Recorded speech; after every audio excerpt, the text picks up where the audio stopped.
एकाड़म में मार्कंडे जी को बाल रूप विराट पुरुष के दर्शन। पुलस्त्य कहते हैं, हे भीष्म, जब परमेश्वर एकाड़म में शयन करते थे उस समय जो आश्चर्य हुआ उसे सुनो। जैसे कि मार्कंडे विप्र जी को आश्चर्य हुआ था, उसी प्रलय में उन महापुरुष को महाप्रभु ने अपने पेट में कर लिया था। जानते ही हो कि उन मुनि की आयु बहुत सहस्त्र वर्षों की है। वे एक समय तीर्थ यात्रा के प्रसंग से पृथ्वी पर जितने तीर्थ थे उनमें घूमते घूमते बहुत से पुण्य आश्रम व देव मंदिर देखते रहे। वह नाना प्रकार के देश, राज्य, विविध प्रकार के विचित्र पूर्व नगर देखते रहे। वे सब देश ग्राम और नगर जप होम में तत्पर व शांत तपस्याओं से युक्त थे। इस प्रकार श्री भगवान के उदर के भीतर सब देखते हुए मार्कंडेय मुनि बहुत वर्षों के पीछे भगवान के उदर से बाहर निकले। ईश्वरी माया के प्रभाव से अपने को निकलते ना जाना, भगवान के पेट से निकलकर संसार को एकाणभूत देखा। मार्कंडेय जी ने सब अंधकार से ढका देखा। तब उनको तीव्र भय उत्पन्न हुई।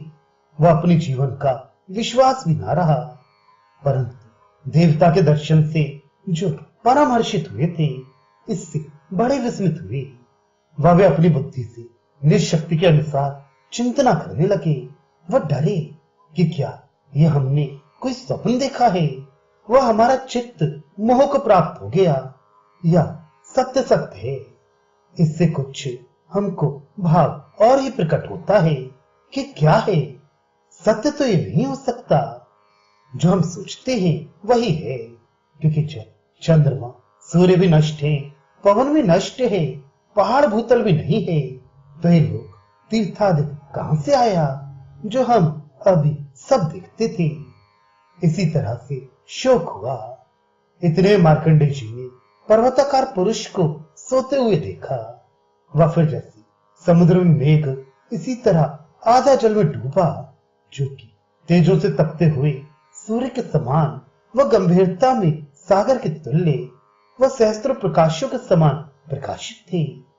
ऐसी देव को देखकर विस्मित होकर पूछने लगे कि आप कौन हैं। इतने में वे मुनि जी फिर उन्हीं के उदर में चले गए। वह फिर उन परमेश्वर के उदर में बैठे हुए मार्कंडेय मुनि विस्मय युक्त होकर वैसे ही स्वप्न के तुल्य सब देखने लगे। वह पहले की भांति फिर वे पृथ्वी पर घूमने लगे। वह वन में पुण्य तीर्थ, जल युक्त विविध प्रकार के आश्रम देखने लगे। वह यजमानों को जगह जगह यज्ञ करके गुरुओं को दक्षिणा देते हुए देखने लगे। वह देव देव के उदर में स्थित जगह जगह सैकड़ों ब्राह्मणों को यज्ञों में बैठे हुए उन्होंने देखा। वह सब ब्राह्मण आदि वर्णों को अपने अपने सदाचार में युक्त देखा। वह जैसे ही पूर्व समय में देखा था वैसे ही ब्रह्मचर्य आदि चारों आश्रमों को भी अपने अपने कर्म करते हुए देखा। इस प्रकार कुछ अधिक 100 वर्ष धीमान मार्कंडेय जी को वहां भ्रमण करते हुए बीते। वह उसी उदर में सब पृथ्वी भर देखते रहे। इसके अनंतर फिर परमेश्वर की कुक्षी से बाहर निकले तो देखते क्या है कि एक वट वृक्ष की शाखा पर एक बालक विराजमान है और सो रहा है। वह वृक्ष उसी अंधकार से आच्छादित एकाड़ों के जल में अकेला है। वह उसकी सब प्राणियों से रहित उस शाखा पर वह अकेला बालक क्रीड़ा कर रहा है। वे मुनि जी अति विस्मित हो वह अति कौतुक युक्त होकर सूर्यवत प्रकाशित उस बालक की ओर देख न सके। उसी जल में एकांत में स्थित होकर चिंतना करने लगे कि यह सत्य हमने प्रथम भी देखा था। ऐसा सोचते ही देव माया से फिर शंकित चित्त हुए। वह विस्मय युक्त होकर मार्कंडेय जी ने उसी अगाध जल में सोने लगे। प्रथम की तरह घबराते हुए नेत्रों से उसे देखने गए। तब उस बालक ने कहा, भो तुम अच्छे रहो। तब श्री भगवान योगवान महान बाल रूप पुरुषोत्तम मेघ समान गरजती हुई वाणी से बोले कि हे मार्कंडेय, ना डरो, हमारे समीप को चले आओ। इस बात को सुनकर अति विस्मित होकर मार्कंडे जी बोले कि कौन हमारा अनादर कर दे है और हमारा नाम लिखकर हमको पुकारता है। वह दिव्य सहस्त्र वर्ष की आयु वाले हमारे साथ भिड़ाई करता है। यह सदाचार तो देवताओं में भी हमारे विषय में उचित नहीं है, जो कि हमारा नाम लेकर पुकारे। हमको ब्रह्मा भी स्नेह सहित दीर्घायु कहकर पुकारते हैं। फिर कौन है जो घोर तप किए हुए हमको मार्कंडेय कहकर पुकारता है? क्या प्राणों को छोड़कर मृत्यु को देखना चाहता है? वह मार्कंडेय ये कहकर मृत्यु को देखना चाहता है। हमको नहीं जानता कि पूर्व काल में हमने तीव्र तप की आराधना की है। जब मार्कंडेय जी इस तरह कोप से क्षोभित हुए तो इतने श्री मधुसूदन जी ने फिर मार्कंडेय कहकर पुकारा। वह ऐसा कहने पर फिर महाद्युति मार्कंडेय जी ने वैसे ही कोप करके कहा। वह भगवान मधुसूदन जी ने फिर भी उसी प्रकार नाम ही लेकर पुकारा। श्री भगवान बोले कि हे वत्स मार्कंडेय, हम तुम्हारे पिता गुरु जनक ऋषिकेश हैं, जिन्होंने पूर्व काल में तुमको दीर्घायु दी थी। फिर तुम हमारे समीप क्यों नहीं आते? तुम्हारे पिता मृकंड मुनि ने पुत्र की कामना से प्रथम तीव्र तपस्या करके हमारी ही आराधना की थी।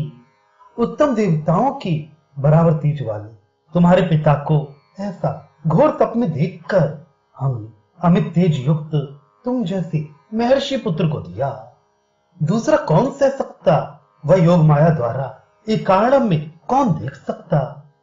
यह सुनकर प्रेष्ठ हृदय वह विस्मय से उत्फुल्ल लोचन हो महातपस्वी मार्कंडेय जी ने दोनों हाथ जोड़ सिर पर धर के अपना नाम व गोत्र सैकड़ों बार बड़े ऊंचे स्वर से कह के उन श्री भगवान जी को नमस्कार किया।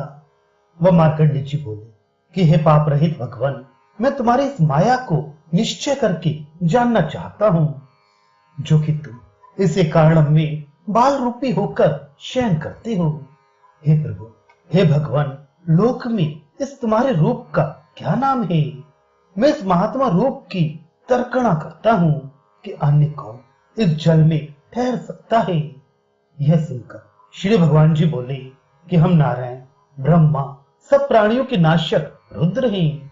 वह हम सहस्त्र शीर्षा हैं, वह हजारों पैर वाले हैं। आदित्यवान पुरुष हम हैं, वह वे सब हमारे ही मुख में रहते हैं। वह समय पाकर निकलते हैं, इससे हम वेद मुख हैं। हम अग्नि हैं, उसमें भी जो यज्ञ का अग्नि है वह हम मुख्य हैं। वह सूर्य हम हैं, हम इंद्र पद पद स्थित शक्र हैं। वह ऋतुओं के परिवत्सर हम हैं, योगों में सांख्य योग हम हैं। वह सभी युगों के अंत करने वाले अंतक हम हैं। हम सब प्राणी हैं, वह सहस्त्रों देव हम हैं। वह भुजंगों में शेषनाग हम हैं, वह सब पक्षियों में हम गरुण हैं। वह सब प्राणियों के नाशकों में हम विशेष करके कृतांत हैं, जिसका कि काल नाम है। वह हम धर्म और सब आश्रम निवासियों के तप हैं। हम दया पर धर्म हैं। वह हम महानव क्षीर सागर हैं, जो सत्य पर एक ब्रह्म है हम हैं। वह हम ही प्रजापति हैं। हम सांख्य हैं, हम योग हैं। वह परम पद हैं। हम यज्ञ हैं, वह हम यज्ञ क्रिया हैं। वह हम विद्यादिक कहलाते हैं। हम प्रकाश हैं, हम वायु हैं।